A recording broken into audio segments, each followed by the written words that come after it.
Hello' everyone, সকলোকে মোৰ অন্য এটা ভিডিঅ'লৈ স্বাগতম জনাইছোঁ। আজি আকৌ আপোনালোকৰ মাজলৈ লৈ আহিছোঁ এটা নতুন ৰেচিপি। আশা কৰোঁ সকলোৱে চাই ভাল পাব। আজিৰ ৰেচিপিটো হৈছে শ'ল মাছৰ ৰেচিপি। তাৰ বাবে মই ইয়াতে কাটি লৈছোঁ এটা বিলাহী, আলু এটা, পিঁয়াজ এটা, 4 ফুটা নহৰু আৰু এইফালে ফ্ৰাই কৰা শ'ল মাছখিনি। এতিয়া মই কেনেদৰে বনাওঁ আপোনালোকে স্কিপ নকৰাকৈ চাই যাব।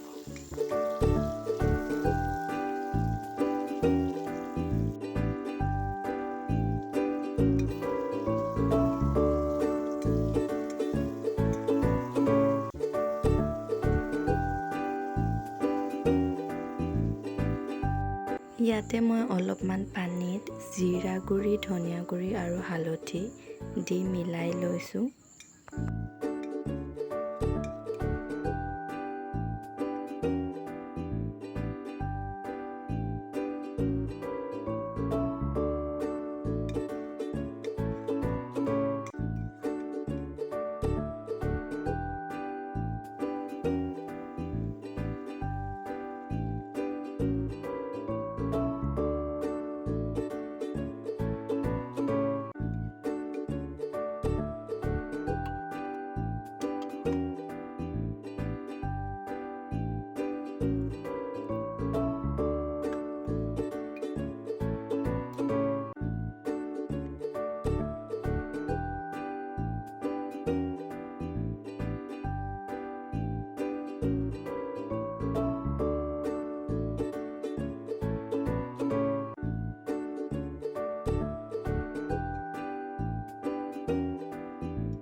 এয়াই আছিল আজিৰ মোৰ ৰেচিপিটো। কেনে পালে নিশ্চয়কৈ জনাব।